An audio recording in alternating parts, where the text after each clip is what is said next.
Hi there, I'm David, and today we're going to talk about the MCU, Marvel Cinematic Universe, the quantum realm, and specifically in how it relates to Avengers Endgame. Let's get started.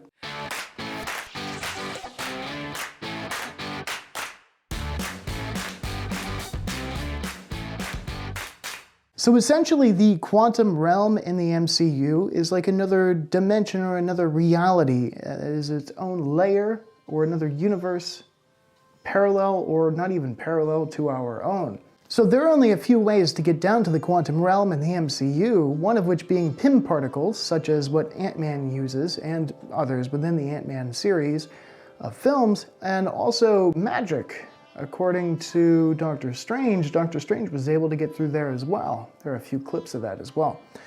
So, Pym particles, magic, etc. Is this our first exploration of the quantum realm? Has it existed in the MCU before in the comics? It has.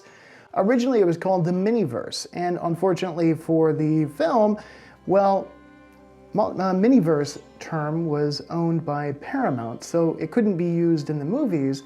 And of course, quantum world and everything else has mostly been taken and isn't so interesting to hear, so quantum realm, as in a realm or different reality, kind of worked out. So the quantum realm is somewhat of a place where time and space break down, and where there are different things like vortices or vortex systems that can have different time dilation effects within the quantum realm. So if we noticed in Ant-Man and the Wasp, the woman was in the quantum realm for 30 years and she experienced 30 years as it would happen to us, but Ant-Man was in there for 5 hours and it ended up being 5 years in the real world. And of course our savior was a rat to let him out. So the whole thing with Ant-Man coming out and being saved by our hero, the rat, was that he experienced time in a different way and also encountered some of those vortex systems that he was warned about in his last movie prior to Endgame. So what they did was that they utilized the quantum realm as a form of time travel by using these vortex systems to move from one point in time to another point in time. So you could travel this and go from point A to point B as if it was a three-dimensional object through the quantum realm. But what is the quantum realm in all of its uncertainty here that we've been talking about with the hand-waving scientific pseudoscience explanation? Well, the quantum realm refers to a concept where at the smallest scales, there's another universe inside of it. Now, this is only within the MCU ideology of this. In the comic books, there was a system of cities and different planets and whatnot, such as on a DNA-like structure of molecules. And we can actually see in a few clips or scenes in the last Ant-Man prior to Endgame, a few hidden gems, such as a city in the background.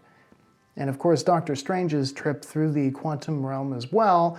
They also talked about it being able to give life and a variety of other things. So in Avengers Endgame, they say that they use the quantum realm to travel through time, but Tony Stark mentions that it would mess with the Planck length and something about the Deutsch proposition. While Deutsch is a real person and scientist in the realm of quantum computing, he disavows a claim of such a proposition. However, according to interviews, he fails to comment on time travel within the film. Now, if we take a look at the time travel that is used within the film, we can break it down a little bit. There must have been a parallel universe or a parallel dimension or a parallel timeline that must have been created. There absolutely had to be. Because if you were to go back in time and, for example, kill yourself, in the case of the blue demon, if you will, you wouldn't exist in the future. Or taking the stone that Tony Stark's father studied to create the foundations of the arc reactor would then mean that Tony Stark may have never been born, or there would never be an Iron Man at all.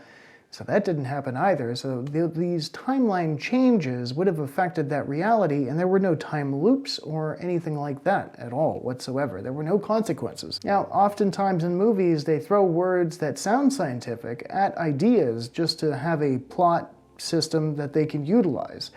Now, as viewers, it is our duty to suspend our disbelief and go to the movie and just enjoy it, which often we do, but sometimes people take things a little bit too seriously from films.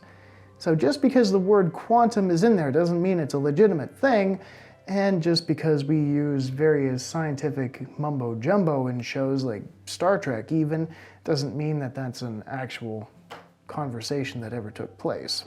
Time travel itself, if there was to be time travel, would require also a time loop if it was the same dimension. So the future would have to happen, then you would have to travel into the past to interact with it for those same events to happen for you to end up back in the future and then travel back into the past again.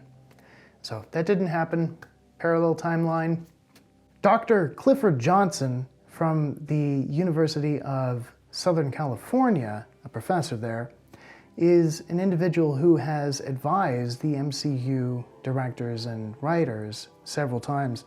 And he says in some of his interviews that if you were to discover that time travel is real at some point in the future, that the narrative will seem to make a little bit more sense from your individual perspective, as being in multiple universes, according to some of the equations which he discussed, would probably end up in a different timeline, being forked off from the one that you came from. So what is the reality between the quantum realm and reality itself? Well, there are some scientists who think that it's possible that due to the breakdown of quantum states and quantum nature at the smallest scales compared to the larger scales, such as when we take this marker and we drop it, it falls, and we can always decide or understand how it will fall, how fast it will fall, etc., based on our equations in physics.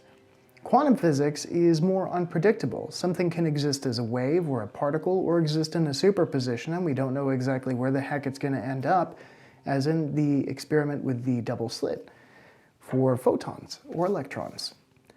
So as a result of this, even though there are concepts out there that potentially within every atom there might be a universe itself, and maybe we are inside of an atom, or that every single black hole might contain enough space from a singularity to create another universe within it, there are many ideas that float about, but is there any truth to them? We can't prove them, and we have no idea, to be honest with you. Can we mathematically figure out if it's even feasible or possible? Of course, you can create an equation to get one from the equation no matter what as the end result, but that doesn't mean that the equation is definitely or necessarily going to be right at all times. Some of the most dangerous types of assumptions that we make in physics and in all levels of sciences is that because an equation solves the riddle, that it is the most definite truth. Well, if we never question our theories or hypotheses, we can never really explore further beyond. So I don't dismiss the idea that at the most smallest level there might be something akin to a universe at that scale, on a different scale compared to ours, if the universe and space itself is continuous instead of it being fixed or having a minimum length. In our universe, we have something we consider to be the minimum length of anything, the Planck length. But if time and space specifically, is continuous, then there is no minimum, and that means that space inside or at those quantum scales could be very different. We don't really understand our reality at those levels, those small scales, so well. Don't forget to subscribe, check out other videos, like, share, comment, hit that bell for notifications on future videos, and we'll see you next time.